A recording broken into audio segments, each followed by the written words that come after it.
सीटें।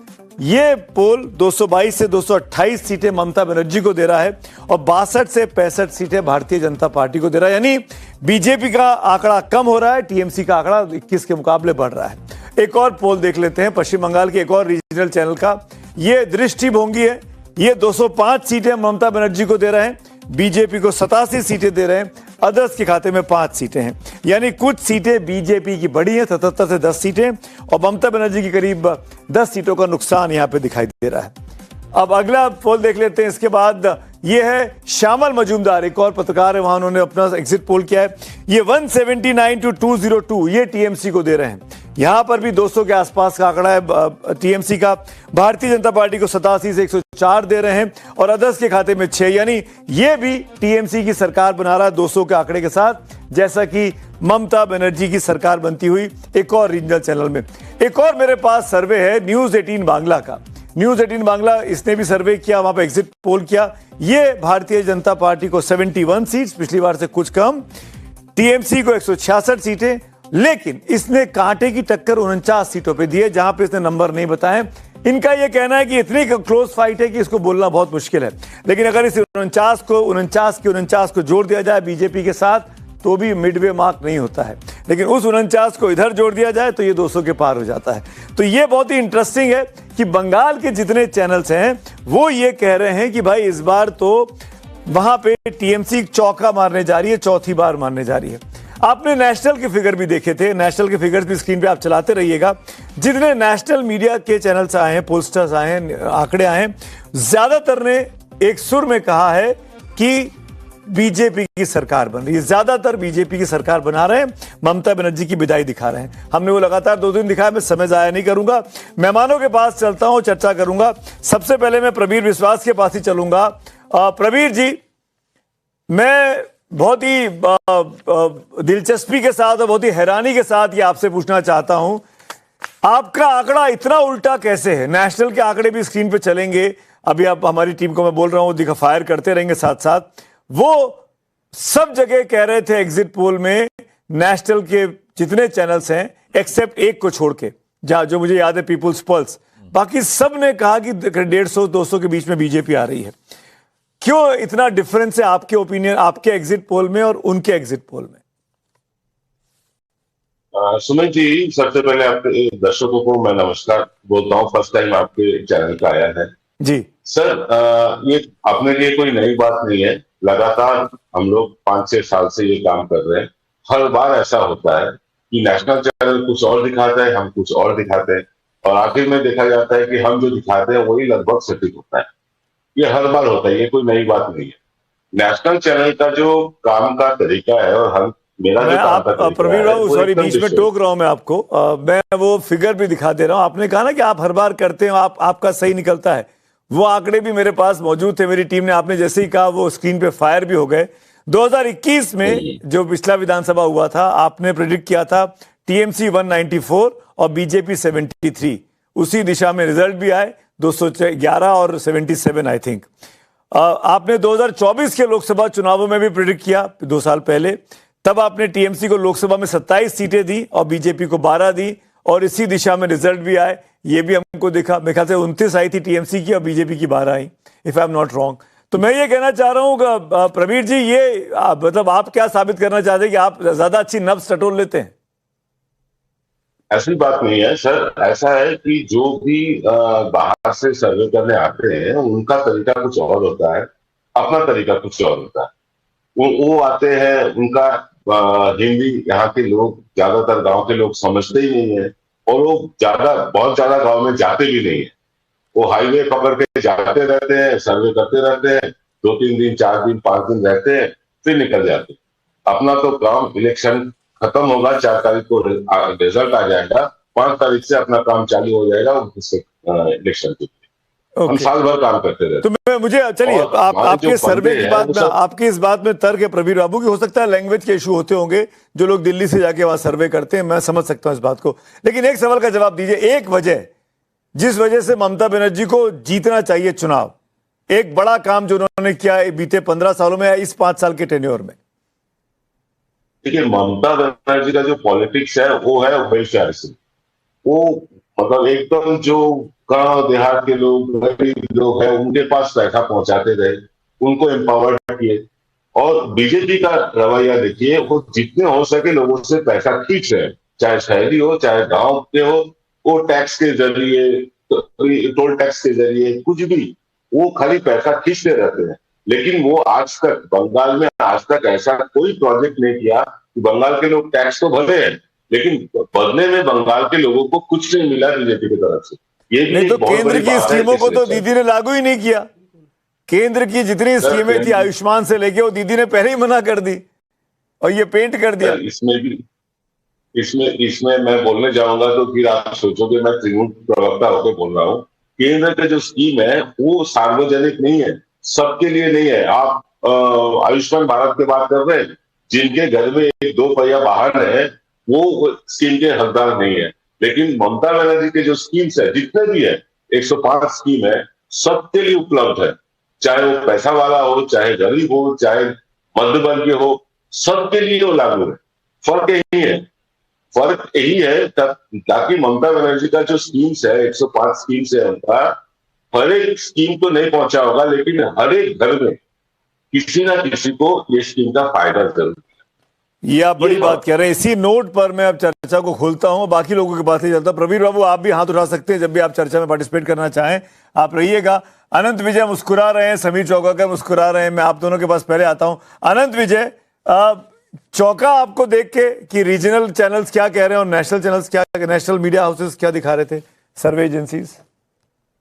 नहीं, चौंकने वाली बात नहीं है सुमित जी, ये तो मतलब बहुत ही ऑब्वियस सी बात है। क्यों? अब मैं ये मानता नहीं हूं। देखिए, ये एक विज्ञान है। अब एडिटर साहब, अगर प्रवीर विश्वास जी अपने उसका क्या कहते हैं मेथोडोलॉजी अगर बताते, सिर्फ एक बार तो आपको याद होगा चाणक्य ने भी घोषणा की थी कि दिल्ली में अरविंद केजरीवाल जी को 67 सीटें मिलेंगी। बैंग ऑन हुआ था उनका। याद करिए 2015 का शायद चुनाव था वो। तो उसके बाद फिर उस चाणक्य में भी कुछ गड़बड़ियां हुई। तो ये एक विज्ञान है सुमित जी, और इसके विज्ञान में इनको मेथोडोलॉजी बताना पड़ेगा प्रवीर विश्वास जी के। मैं इनके उस पर कोई प्रश्न नहीं खड़ा करता। मेरी एक सहज जिज्ञासा है कि इन्होंने किस मेथोडोलॉजी को अपनाया, इनका सैंपल साइज कितना था, कितने लोगों तक ये पहुंचे, किस प्रकार के वोट परसेंटेज के आधार आपने पर जो बात कही, मैं लगे यहाँ तो प्रवीर बाबू से पूछ ही लेता हूँ, शायद उन तक आपकी आवाज गई नहीं। प्रवीर बाबू, आपकी मेथोडोलॉजी क्या थी? कितने लोगों से आपने बात किया? कितनों तक आपने बात किस क्या आपका बेसिस का, साइंस का वो क्या है? प्रवीर जी, सुन पा रहे हैं आप मुझे? प्रवीर विश्वास, ऑडियो कनेक्ट करने की कोशिश करिए। प्रवीर जी से सवाल इंपॉर्टेंट लेना है मुझे, और सर्वे के बारे में डिटेल जानने की कोशिश अनंत विजय ने की है। लेकिन अनंत जी मुझे बताइए, चलिए ये तो हम बात कर लेंगे जब प्रवीर जी जुड़ेंगे। ममता दीदी के पास देने के लिए था, क्योंकि वो सत्ता में थी। भारतीय जनता पार्टी सत्ता में नहीं थी, वो चैलेंजर थी यहाँ पे। ये बिहार का चुनाव नहीं था, ये कि हम सत्ता में और हम इकट्ठे 10,000 रुपए ट्रांसफर कर देंगे। ये कैसे? ये तो क्या ममता को इसीलिए एज है यहाँ पे? क्या हो सकती है एज? मतलब देखिए, मुझे तो लगता है कि इस बार सुमित जी बीजेपी को एज है, क्योंकि ममता बनर्जी का जो बॉडी लैंग्वेज है या ममता बनर्जी के जो क्रियाकलाप पिछले 10 दिनों में हम लोगों ने देखे हैं, बात बात पर गुस्सा आ जाना, बात बात पर 4 घंटे जाके वहां बैठ जाना कि जो पोस्टल बैलेट में कुछ गड़बड़ियां की जा रही हैं, फिर ये कहना कि ये मेरे लिए जिंदगी और मौत का सवाल है। इस प्रकार के वक्तव्य ममता जी अपने राजनीतिक जीवन में बहुत कम बार देती हुई दिखी हैं। अगर आप उनको, मैं तो 11 से फॉलो कर रहा हूं, आप तो पहले पार्लियामेंट में जब थी तब भी उनको फॉलो कर रहे होंगे सुमित जी। तो ममता बनर्जी का मुझे जो इस बार बॉडी लैंग्वेज लग रहा है, वो थोड़ी सी मुझे लगता है कि या तो घबराई हुई है, बौखलाना शब्द थोड़ा ज्यादा कठोर होगा इसलिए मैं यूज नहीं करता उसको, वो थोड़ी घबराई हुई सी लग रही है। इस कारण से मुझे लगता है कि बीजेपी ने उनको ठीक ठाक चैलेंज दिया है। क्या क्या क्या ममता बनर्जी परेशान है? चित्रता, आपने कैसे रीड किया? एक महिला को रीड करने में ज्यादा बेहतर समझ पाएगी। मैं और अनंत विजय से बाहर हो जाते हैं। चित्रता, आरती, ये सवाल आप दोनों के लिए बारी बारी से। क्या ममता दीदी इन दिनों में चुनाव के बाद परेशान दिखी क्या आपको?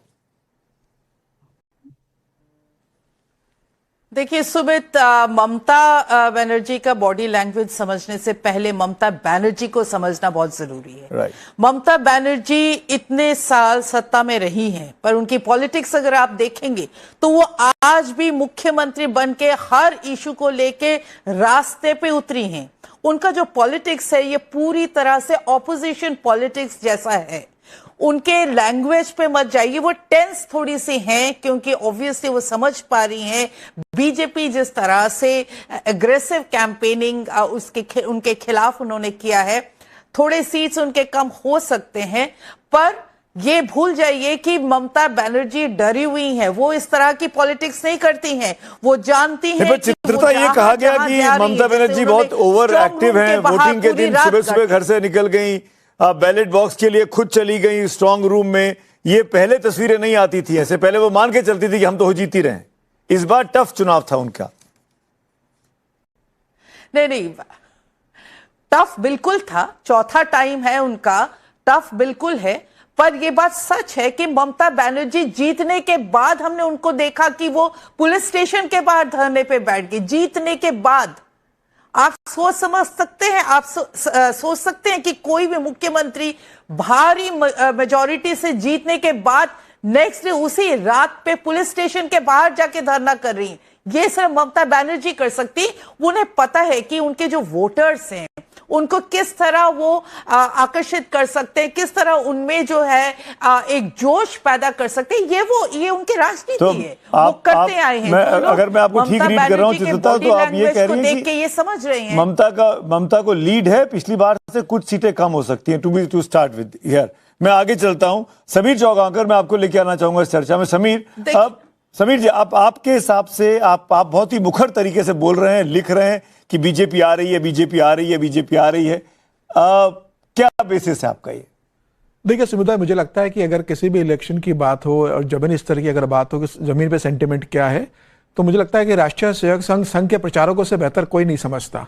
संघ की शाखाएं तो हर शहर में लगती है, हर कस्बे में लगती है, हर जगह लगती है, और उनके पास जिस तरीके से जमीन को समझने की ताकत होती है, उनके पास जमीन का जो फीडबैक आता है।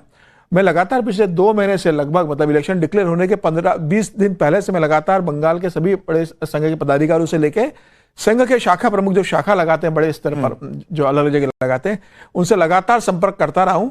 और मुझे लग रहा है कि संघ का जो फीडबैक वो इस बार बहुत मतलब अलग हट कर रहा है। जिस तरीके समीर, सॉरी बीच में इंटरवीन कर रहा हूं। मैंने भी सुना, कई लोगों से बात की। इनफैक्ट प्रवीर अगर जुड़ जाएंगे तो उनसे भी पूछेंगे ये बात। जमीन पे करीब आधे से अधिक कॉन्स्टिट्यूएंसीज में बीजेपी और आरएसएस के लोग नहीं मौजूद थे।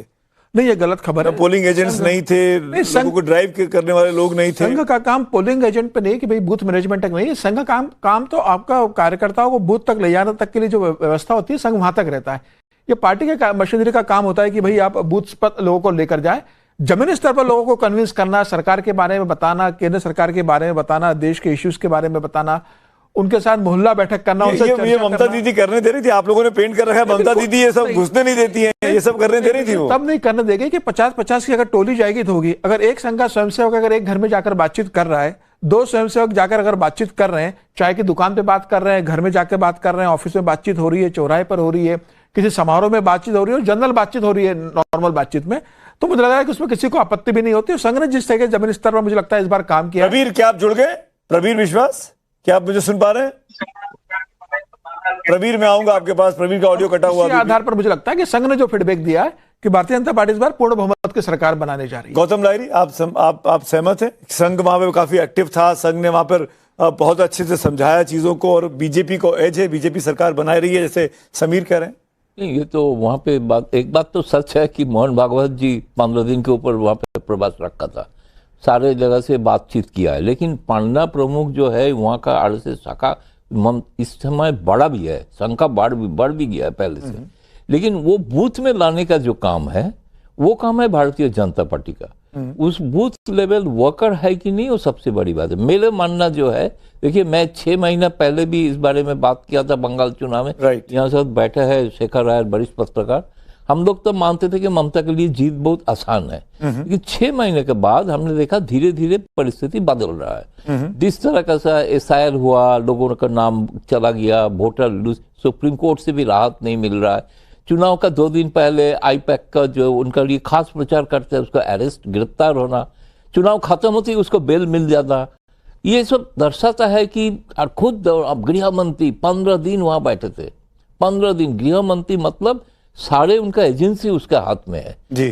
तो बीजेपी के अलावा एजेंसी भी मैदान में थे, सभी ने देखा। एनआईए पहली बार बंगाल में था। फिर भी मैं मानता हूँ, शुरू से ही मानता हूँ कि ममता का, आज नहीं, मैं सबका पहले से बोलता हूँ, बीच में बोलता हूँ, अभी भी बोल रहा हूँ कि ममता का एज है। मैं नहीं, मतलब देखिए मैं एग्जिट पोल में नहीं जाना चाहता। एज मतलब कितना, 200 है कि नहीं है? नहीं, नंबर में मैं नहीं जाऊँ। ममता मेजोरिटी के जो बांग्ला जो लोकल चैनल्स बोल रहे हैं 200 के आसपास, क्या आपको लगता है? मेरा तो बिहार का चुनाव याद आ रहा है, सारे नेशनल चैनल हरा दिया था, बिहार का लोकल चैनल नहीं। मैं अभी बंगाल में जो हुआ, क्या रीजनल चैनल्स का आंकड़ा ये ठीक है 200 के आसपास का? आपको लगता है क्या? मैं आंकड़ा, मैं दोनों एग्जिट पोल की कोई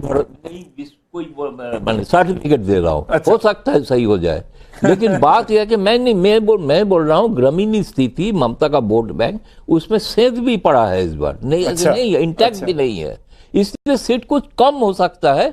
200 होना बहुत मुश्किल है, मुझे लग रहा है 200 होना मुश्किल है। चलिए यहां से मैं लेता हूं शेखर अय्यर साहब, आपके हिसाब से क्या आपको लग रहा है कि ममता बनर्जी और बीजेपी की सीधी कॉन्टेस्ट में, बहुत सीधा कॉन्टेस्ट है इस बार, तो दिख ही नहीं रहे बाकी पार्टियां, इक्का दुक्का सीटें आ जाएं तो आ जाएं, मेरे ख्याल से पूरा 92, 94, 50-50 का चांसेस लगता है। आपका क्या असेसमेंट है और क्यों, आप जो भी आपका असेसमेंट है वो क्यों है? नहीं, मेरा असेसमेंट है ममता वापस आ जाएगी।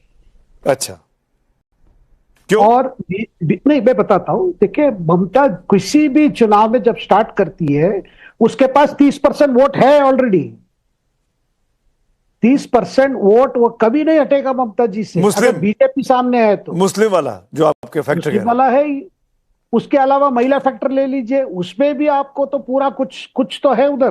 पर महिलाओं पे तो बीजेपी ने बड़ा कैंपेन किया, आरजी कर वाला मामला। और नहीं, देखिए बीजेपी ने बहुत कसरत की है, ये सच बात है, लेकिन जो सामने आ रहा है जिस तरह, देखिए एक एग्जिट पोल जो नेशनल लेवल पे और यहां भी जो देखिए, एक जो तीसरा वाला है श्यामल मजूमदार की जी, मुझे लगता है देखिए ममता को पिछले जो 212 213 जो मिला था उससे तो घट रही है, ये ममता स्वयं जानती है घट रही है, लेकिन यही बात है कि हाफ बार से कितना ऊपर है, क्योंकि वो बहुत फर्क करेगा आगे क्या राजनीति रहेगी बंगाल में। राइट। और बीजेपी के लिए देखिए ममता का एक ही पॉइंट था कि किसी हाल में बीजेपी की संख्या 100 से ज्यादा नहीं जाना है, लेकिन वहां पे मुझे लग रहा है कि हो सकता है ममता की जो एक लक्ष्य थी, अपने कैडर को जो डायरेक्शन थी, वे किसी हाल में बीजेपी का 100 से ऊपर नहीं जाना, वो मुझे लगता है कठिन लग रहा है। हो सकता है बीजेपी आगे बढ़ जाए, उसका भी कारण है। देखिए इस बार देखिए 15 साल से हो रहा है, देखिए ज्यादा कुछ ममता ने बंगाल में किया नहीं,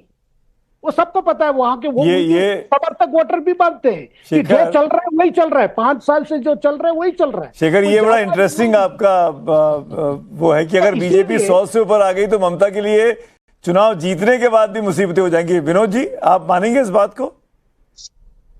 देखिए ऐसा है, चुनाव जीतने के बाद किसी की कोई मुसीबत नहीं होती, चुनाव जीतने तक ही मुसीबत होती है। जब आप सत्ता में आ जाते हैं तो उसका आपके पास साधन होते हैं, जैसा कि हमने प्रत्यक्ष रूप से देखा है केंद्र में और प्रदेशों में, कि जब आप सत्तारूढ़ हो जाते हैं तो फिर आपके पास जो सामान इकट्ठा करना होता है उसके लिए सुविधाएं होती हैं। हाँ। अब जैसे 7 जो राज्यसभा के मेंबर्स चले गए बीजेपी की तरफ, आम आदमी पार्टी के जी, कभी किसी ने सोचा था ऐसा होलसेल ट्रांसफर होगा? देखिए, politics is the game of power. जिसके पास सत्ता आ जाती है, जैसे कहते हैं कि जहां शहद होता है वहीं मक्खियां होती हैं, राजनीति तो ज्यादा लागू होता है, तो शहद जहां होगा मक्खियां वहां पहुंच जाएंगी। और एक बात और समझिए कि भारतीय जनता पार्टी जब पिछली बार जीती थी, उनमें से कितने लोग छोड़ के भारतीय जनता पार्टी को वापस आए थे, टीएमसी में चले गए थे टीएमसी में। तो जो विरोधी दल होता है जिसके पास कम आंकड़े होते हैं, उसके पास अपने आंकड़े बचाने के लिए दिक्कत होती है। लेकिन दूसरी बात यह है, जैसा कि और दोस्तों ने भी कहा, कि इस इलेक्शन में जिस तरीके का कैंपेन भारतीय जनता पार्टी ने किया और जो एसआईआर की प्रक्रिया जिस तरह से लागू हुई, उसके चलते 2-3 फैक्टर मेरी नजर में है। कोई मैं गलत हूं तो मुझे करेक्ट कर सकते हैं दूसरे लोग। कि एक तो ये है कि जो मुस्लिम वोट है वो 100%, ऑलमोस्ट 100% कंसोलिडेट हो गया ममता के पक्ष में। महिला वोट जो हैं वो ब्रॉडली ममता के पक्ष में है, ब्रॉडली। लेकिन जो तीसरा पक्ष है वो ये है कि जब आप इतने साधन इकट्ठे करते हैं, आप कहते हैं ममता की बॉडी लैंग्वेज फिक्र वाली थी, चिंतित थी, वो चिंतित